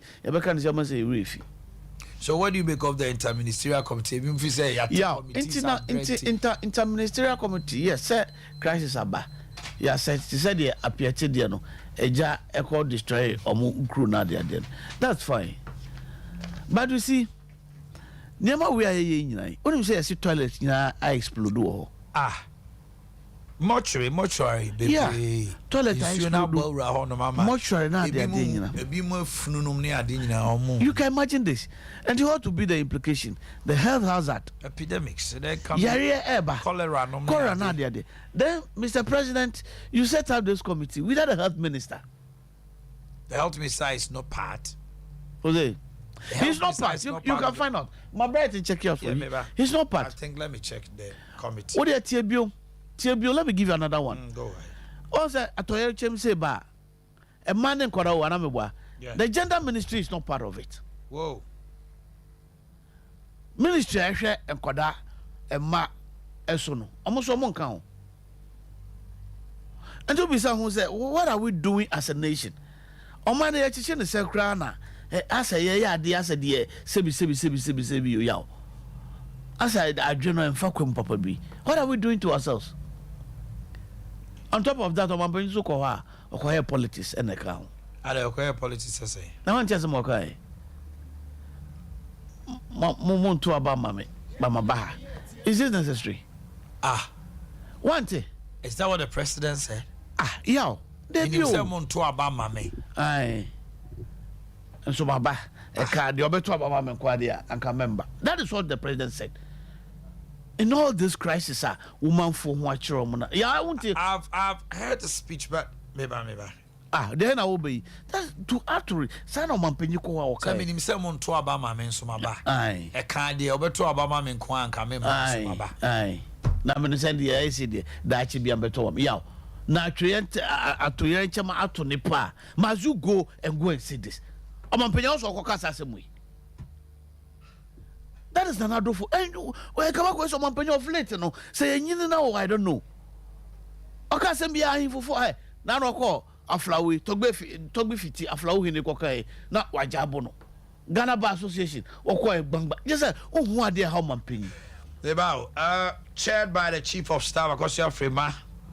The committee members, Minister for National Security, Kandapa, Interior, Ambrose Derry, Defense Minister Dominito, Energy Matthew Poku, Finance Ken Oforiata, Local Government Daniel Okuboche, additional members Works and Housing Asenso, Roads Kwesiamo Akwata, Environment, Science and Innovation, Kwakwa Friye, Sanitation Frida Prempe, Lands and Natural Resources Napo, Information Kojo Pon Kroma.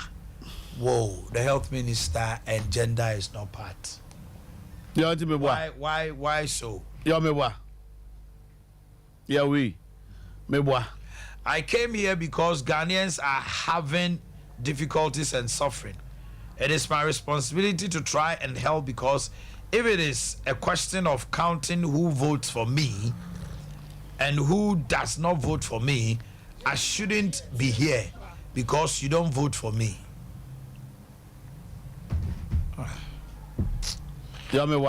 Versus this is in Baptist. This should be. So we are doing some. Forgive me, but this is very irrelevant to his presence there. Highly irrelevant, uncalled for. Highly irrelevant. These words has. Does it have any bearing on Assam? The president goes there with a sense of hope. I said, politics. I said, ni oath of office. What did he say? Forgive me, I will do good. Your Excellency, to all, this is a complete faux pas. Yeah, I was there. I will do good to all manner of persons. That is the president's oath. Oath cry can say. A senior or teacher Ghana for.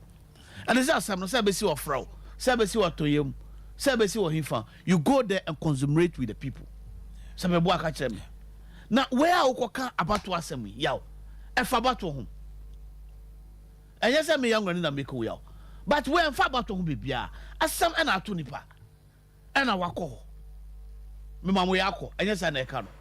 Say, but from another breath, he says, say, Eba said your two Abama men and come about and your own trouble, mammy, but is it Yahweh? Can't moon to Abama, but is this necessary? Is it necessary? We about to want to bend the womb. But this year, no more. You are home, Mammy Kwauku, Auku. I will be Wabaka. Baby, I am some. I don't want to. Aqua Safari. I'm a naturalized Ashanti. I naturalized Ashanti. I don't go on what's Ashanti. And then I'm saying, come. I'm ready to man to be slava. Aye. And I'm just saying, some of my idea. Oh, man, Landia, one here, one's a Yakubi Okrum area. Aqua Safari. After that, it's your funny now. Jesus Christ. Aqua Safari is flooded. Oh, sure. I'm telling you. It's your go. I don't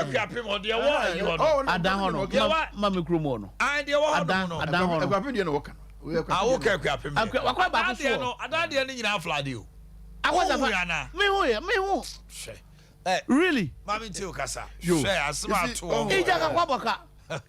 Oh, but they'll recuperate. Mami too. Shedding Yako and Emma Abusha Sabi. Omo Akye Abia. Omo Akye Abia. Yes, I think it's a very sad situation. Na, many other review or shall see what I say. I think say angle on the chassis and anka better senka over canasa because of my at this idea back we queen pa ye among yourself in a queen. This is not the only year you go through. When Ubakaya for how many years now? Bagri Dam. What I say? Abribia noa. Oh yeah, Bagri Dam crady. Omukran just a minute. Yeah, Bagri Dam crady. Omu PR unit no. A far better. Bagri Dam or Bokina no. Omu boy amane. Emma omu netco. How can I say netco? Not another. Omu inform omu say Bagri Dam for no ebe bie. I think I'm crowd a month ahead. No. But you are not getting my drift. Allow me. Yes. Does this solve the problem? Oh, but some more boy money. No, what I'm saying is that the only thing that farmland there. No, my information is that this one they were adequately also informed. Oh, come on. I'm telling you. No. That's how come. Oh, David. Oh, David. He was not informed and he's spoken to a lot of opinion leaders. Okuje try no person one day try to there. Or see a more mama there. I'm telling you, say. Your information tells you they were adequately informed. Yes, for how many days? Somewhere any dance okay. She look at the extent of a year friends damage. So for say omunya aware na nsuri bufa no edikayen inya casualties inya fatalities sanipa wudo. Yes. Oh, I'm telling you, Francis. I'm telling you, sir. You dot 1 or 2 yeah, very phone. They gave them notice. Because omo be in dakrope. Omo be no in friends saying sequence. Yes. First gate, second gate. I'm telling you, sir, the information went out. So I'm surprised that the member of parliament wouldn't be in the know. Sure, because omo be in preoccupation one boom near beer sir, be akra. And the qua no mo be. Sa you say dakrompo no mo be sa you know. It will be surprised. That's how come and then you because you can you need one person say be ka so wa hwere nkwana so wa yira. Obia amufu afiri. Enti me can say me the point of view they say see a catch omo yan kan omo that cannot be the solution. I don't think you be bagridama. Ni aka che ayi for say mu nyina mu nsusam no man firi ho no na o ma sese o mo nkuku no ka firi ho na nsuo na betwia fo mo no ba nyina so na distress bro no medios article say dey ni a betwia fo no nyina so na say no that cannot be the solution. The solution cannot be say ya bom mane ya mom adequate notice mu nyina mu firi ho na aba na abeso na da bia na and is that the solution? I don't think so. So what I say solution no any say you better settle woman. You better settle woman. And to be near the be can say, woman, they have lived there for centuries. Where do they go? But on one can say your own submission. Or say, oh grandfather moved away from that place. And he says he didn't want to have anything to do with the what? The river. It's wouldn't grab your own person, but what I say. That should be that is what the rational human beings do. It's so easy to move. What I say? It's so easy. Because, for example, Sasremo na mo dia. Sasremo da hon mo a, but ma adore the opibia. Sierra ko settle wa. Yes, that the type of and I said that leverage. Yes, you're not going to get it. So certainly, you cannot have a very smooth thing. There will be inconveniences. I want to be back. Because if you can work a best 20, and I would do this one. If you are me, I've gone through the same way. Sometimes the people themselves resist resettlement. Or be here. Eh? Your mom what I say. Daba. That's what I'm so said that. Yes, before the culture certain things be. If you didn't say or share or in a say. Obi so kwa den. So I say. Oh, this minor things. Intino. Omo entu ankotra ba bia omampeni ko for dem omo ayi ho no they didn't go omo ti ase ho no na ya nkruchi oberi na so what I say it be that thing say it's times say we sat back and begin to identify the things that must rally all of us together as Ghanaians and not play politics. That's where I think we have come. Now, do you think the president commenter, Francis? I'll come to that. I'll come to that. So I said, because some of these things, it's a national issue. You see, you can't. You see, you say you find solution. And I think, say, committee you put it together, very good. Say, at the own day, I expect, say, include resettlement. Whatever challenges there are, anti-intermediate resettlement. And I think, say, strongly think, say, dam no dam no there were catchment area you are more then say be resettlement. I think so. I don't think say it will be in isolation. Abuakwa I think say we are politics is destroying this country. Abuakwa formulation plant when we DDT other chemicals they supply West Africa now and now formulation plan agu, because we allowed people to settle around and that's in the catchment area. No more say complaining say did it. And I was complaining did it. And any podcast was here, we could destroy all the buildings there.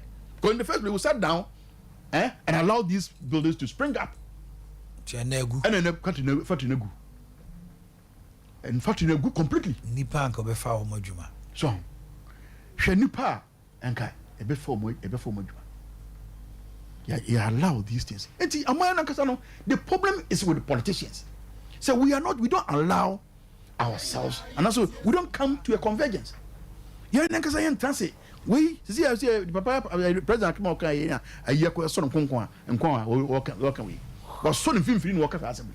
Meanwhile, that's what the president said. I'm on for a can. And the president got a friend saying, what you cannot tell you, America, and Oma. And I am 12 minutes. 1 million per hunty, social media all over. It's all over. So it was a response to. And yes, and the president said this. And this is what the we are chastising the president. Yes, he's giving a background to my NTA. What does any president? That's what president can do. In the opening paragraph, in fact, this is what I have. I say, I want to assure you that the government is going to do everything in its power to assist and to make sure that things are all right. I think everything here, I think everybody here, and I hope you are, and I hope you are to take the message all across North Tongue, South Tongue, Central Tongue, that when these things happen and government acts, politics does not come into the matter. So he was condemning the politics that has been attached to it, say. Can you imagine this? Even that's what I'm saying. I was even surprised. So on this basis, I will also say, then our chastising the president is quite ill-informed. I agree, because Oman Peninsula say may farm and yourself. The card the beto Obama no the mento Obama no. Yes, me cry so say I have jammed the queue. Ambassador not jumping. Yeah, because from what he's saying there I've jammed the queue. He's the number one commander. But you and all the end. Listen, I was saying the president is the number one commander. The president is not supposed to make that statement. Exactly. It was what I read. And I don't know what the preamble and the premise and I am telling you that I am telling you that it was the number one gentleman of the land. You don't go after people even assuming say social media. Picking issues. No. You consummate with the people. Say it as it is and move on. President was on social media. No.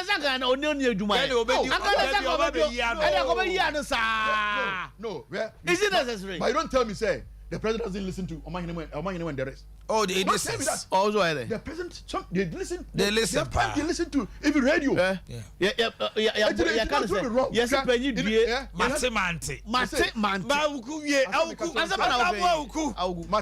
your microphone is off. Honorable, address me, Maminti. Francis, man, don't do that. As a matter of fact, me kwadi do me. Me fa du kromo. Ma ko okra. Awukuma no si ma me na. Me won niam ba ku me no bi asane.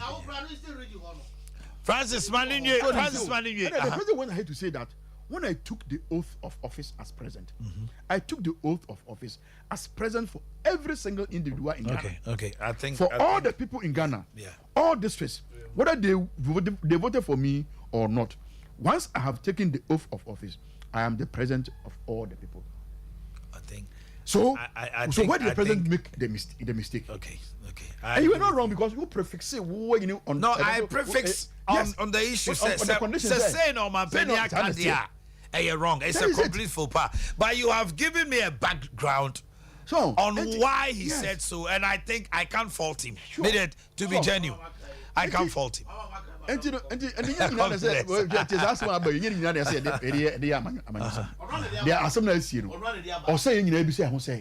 why is it not possible for them to be resettled? Okay. So now we should be talking about resettlement. Yes, because they have to move away from that. Other than that, it will reoccur. Do you know, Omanhene? Say, and yes, be a Omuankasa and Omu baby at the end. And maybe Because then Kagana disaster. Because even Libya, the number of people who have been affected, no, I think it is getting closer to. We know it's getting closer to that number. Yeah, this is 10,000. And these people would have been dead, and they would have been dead by now. Yeah. We will not be talking about prior notice or communication. We will not be talking about this. Yes, we'll be talking about why we allow this situation to happen for people to die. But that would have been an accident too. Accidents are the pie because Libya, accident in the sea. Share, maybe about 4 or 5 districts now affected. If you can have drew Adai. Just imagine. And we're talking about dead people. If you know the geography of area, no, any atoyenchemo esina, you'll not be talking about resettlement now. This thing will have to take us. It is not child's play. So if you not be, it is not child's play. If you not talk about resettlement, what will you talk about when there is an asset? Now you are talking about people not finding money to food to eat because that's where they end their livelihood. Just like somebody says, "Me need my team no." So because the person also need to survive. So as some see ya. That's a boo and that's a be anti control. I saw they said the spillage, if it doesn't happen, the weight of it, yes, it's a boo where nobody can control. This one control. And they become the part. No, it is not in dispute. So what is where it is not in dispute. It is not in dispute. The way I was kind of say, and the solution is resettlement, but it's not easy. That's what I'm saying. Resettle at this moment. Resettlement now will work. It's not easy. But let's find a lasting solution. Exactly. Then you are making a point. Because as someone says, a makeshift situation, and they do any and so all the waters have been contaminated. So Adriane, so in the settlement camp, to say their black one classrooms now they are doing. These are the things, toiletries, send Papa Jan and I. Makeshift and but you see, he's looking at a lasting solution. A lasting solution. Francis, what can say? You are talking about people not being given enough notice. What I say, and I said fine, enough notice. That's an accident. So by it's accident in the buy. And Kabubi here notice. And notice no accident. I'll go to our home, mammy. Chocolate luxury, Eba. Kumasi. Na dia omo ba be ye ne say chocolate luxury a company a omo che kwan alfa so a utimi di momo cranium free China. It wo be 5 million kra o momo so a utimi di cranium within 5 days to 6 weeks na ba bronya na eba no wo ye civil servant wo ye teacher ni wo ye hwan multiple streams of income is important. It can ho never ho je chocolate luxury jumedi mo omo ba be kire Kumasi 500 Ghana cedis your registration me the number ne ma ye be ma snacks yasa amount drinks ne amount certificate e dia dance so to kranema number no 0535 017821 Tronin Tem 0535 017821 and 050 893 1230 050 893 1230 050 893 1230 a bus on 27th and 28th 10 a.m. to 2 p.m. Ofra no aju take it la Canvero International School ye Jim of Frato Tofewa from crèche to KG2 Sasuku yi your spacious playground your baby and kwala di agro toys ahodo your LED screens e de chen kwala the CCTV cameras dewa bebia ye kama clean serene environment and kwala nko school ko fa infection ba your chronom kwapra ye ben wisdom and kwapra himfie your number no ye tiawa ye build future leaders 0240 693 720 0240 693 720 Hebaso Company Limited yen se be ma kompaso akakra bi de wa jemu se usisi ye oya uni atenka emma be ma wa hoden ni usisi ade ni low sperm count no wo hia Hebaso capsules Hebaso cream no so eyi premature ejaculation esama stamina what is oba kase my husband is a strong man wo mro no mpamu now I'm running a chess with me Jasman ye, or dear Francis Vidia dances and bois. A coba mal, Mr. A coba miles, Mr. Malaria, a bit twice a cry. I say, Mreye, no, I boho, with Tijao, sa all these symptoms, no, unum a coba mal, Mr. A bit free 1 10 10 10 10 10. Can Alaba.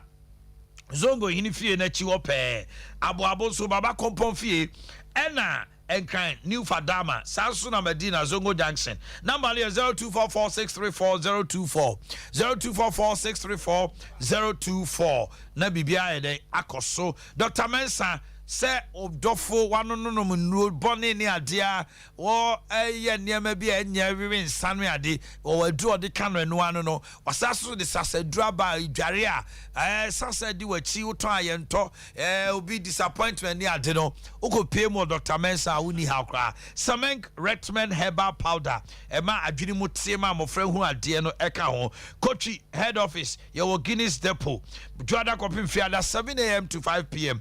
Memle dan kwasiada 7 a.m. to 3 p.m. for 0271 173 551 0271 173 551 Kennedy Digital Satellite home appliance ahodoɔ nyinaa chest freezer deep freezer tabletop washing machines air conditioners fufu pounding machines sewing machines industrial popcorn machines ahodoɔ laptops ahodoɔ microwave kettle blenders eba electrical appliance and now home appliances edini Kennedy Digital Satellite wager old barrier traffic lights in Chenko Krobite Junction obewie so Doom Plaza building first floor Family Plaza Boss FM Adom House a diner so a walk Patasi Ben Depono for 0244 385128 0244 385128 Sompa Chedie Yegusua ye Kaimo Toma more anwa sardine corn beef geisha and don't there ye die nyina da anwa kase fa bra ketwa ye to safra se bra na November 1st ye ma me no betro mu din no wo so do kakra beboa na number obetima sending with seed eye sika wo de boa no eye 0598 559802 0598 559802 bro nyen bomodna mekurani bi ensre na nyame be shraw otu asika ra bank ye fixed deposit susu account savings account otu asika Emma government adwumayefo no omo control accountant general hono salary ni susu advance ne salary loans ne salary advance and two betima jebosia na bibia koso kama de asiu dan ne etetew sanso so ene Western Union East Switch no ne ade nyina otu asika headquarters Kofi ase ya o manpo adwase peboko mabofo ya o macro nkenken so ame market frey 0504 842-957 0504-842-957 Mami Abe Watano so Apatapa new site Apatapa Junction sickle cell okodru honoma obano be kwa no betino odina otwe mienu miensa anya na chesa abofra no wasipisi ta akwala no ho dendenden sebema echo na aye wo epilepsy etwere na hernia also you free ho oba onya dysmenorrhea so ayase ubunsa etwe kan wo koma me abe honomo na ye moa Patra no so Apatapa new site 0243 345392 0243 345392 na bibia edey ekoso ede maw Diagnostical Center Papa ni Diamond Diagnostical Center Limited Dr. Marina ni Dr. Joshua omaye krado omo frɛ sɛ u liver ho aka u kidney prostate ulcer ana wa chiri kase no 82 fakoda wo mo be boa ama sefa bread ya diagnose no wo be ye free one mo fa sekan kaw eno na abo hu ama wafu hono na ye kakraka u dress kura na form aye basa no kan ko fertility say opa war Dr. Marina and Dr. Joshua or memoir was here. Kumasi 026 701 8289 026 701 8289 and kind 024 3176 119 024 3176 119 Boris B Chicken Bomodana Sauber friend number we Ubenya Biato Poku Trading SG Mall Top High Shell Boadi Junction Santasi Runabout any Unity Oil Eddie Hwenima Swasi Market Bantama High Street any Presbyterian your full chicken your tie your wings your breast, your giza, your layers. Bomodina friends 05 444 344 05 344 53 BBC Osifia Koko Osborgi Enterprise home use ne brand new TV sets there. Osborgi Enterprise and one will be out on it there.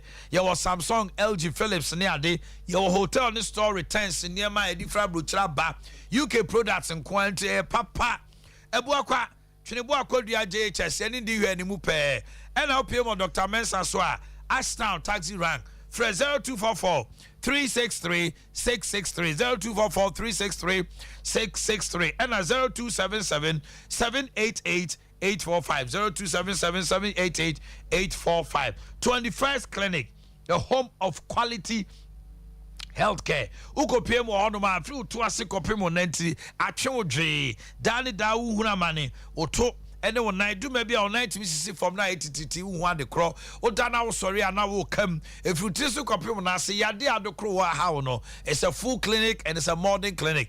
21st Clinic, we are experts in sciatica, your laboratory and scan service, massage and machine treatment, a whole door 15 branches and counting. For number call number no 0540 311 your call center no 0540 311 and kind of Domi Market Obuasi Council Quartet Call Junction Kumasi Ehia Overseas Alpha Radio Chen Sunyani Kranzani Techiman Obehuya here day ewo ehonom frey the entry and komo na bibia nkoso mizo papa bi unya drinki buba wa tim say yes one of drink papa mizo 5G na eno ena unya grape no na unya garana unya eye grapefruit wom unya ginseng any green tea nyina or drink bakumu a bema one house no energy there dewa sanso na mizo ye wo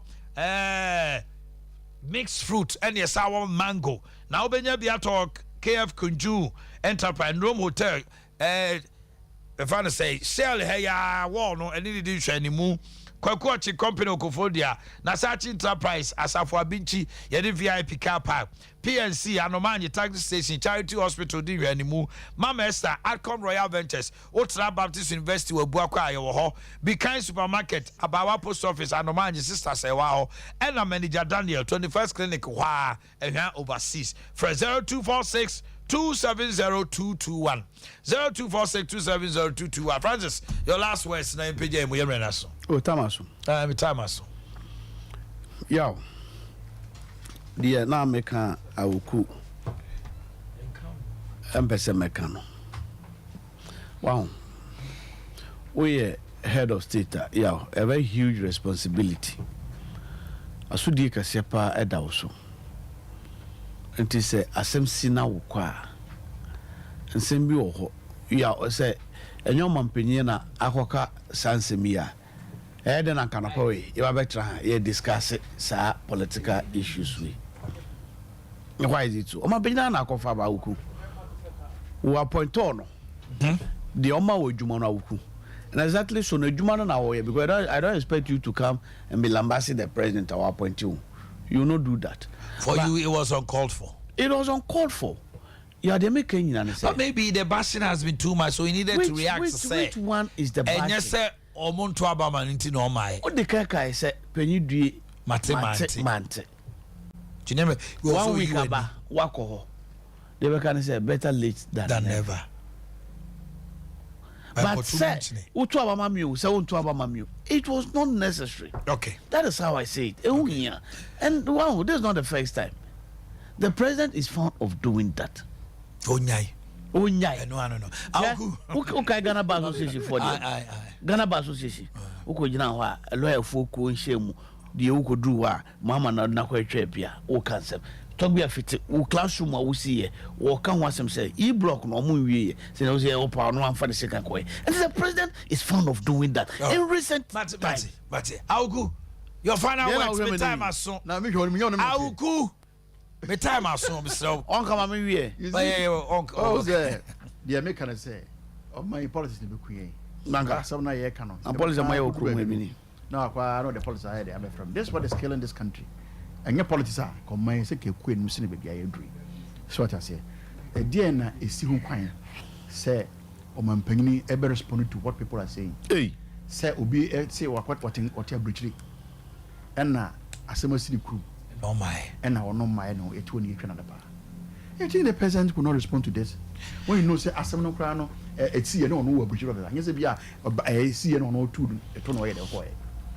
And until he has to cut down, he had to cut short his visit and come to be able to attend or buy an one, Kobe, the first official assignment. So I think the president has done well. You see, people are here, will be sending me will be a one was a year, will be a child. Or say, wrong interpretation in all the areas. Wrong interpretation in all the areas. And so what's it? Mama, especial birthday to my beautiful wife, Jennifer, General Manager of Boris B. Oh, happy birthday to you, Jennifer, General Manager Boris B. From your husband, Kennedy, Bishop Dr. Setosei Kufuor of Hope Palace. Today is your birthday. Hey, the bishop himself. Happy birthday, Bishop Dr. Set Oseko for Hope Palace Chapel. This coming from Wasori Baso Penny Yaboma. Nana Amabuatma, President of Ashtown, Abuaji of X5 send this to you. Nana Amabuatma, nice woman. Okay, Emmanuel Dakwa, Senior Warrant Officer, Ghana Army. Mr. Samuel Adumako, CEO of Narrow Life International Company is wishing you. Phyllis Owusua of Chronom Abohia, Frederick Owusu sends that to you. Alfred Asari Bediako, tutor at Dramana Kenton Senior High, Frederick Owusu Yanka sends this. And Constable Ebenezer Cranton of FPU unit from Corporal Abigail Pokufofie to you. Abusia Medimu Sihanomo, Yami Aduma President Cancer Dramana, Mampohima ni nuaba ne maame Mampohima maame oni tachu maame oma yie ne baso 21st October ewo Amani upon Silver Stew Palace memene da 21st na kwasiada no so oma trase ewo Botase Royal Family honti abusua ni nyina eto safro na Mampohima ne maame ni mpon da form no memene da eyie ne eba so Mamponti we de ye fremu nyina semumra na mbejaye sam ready Diaby take over.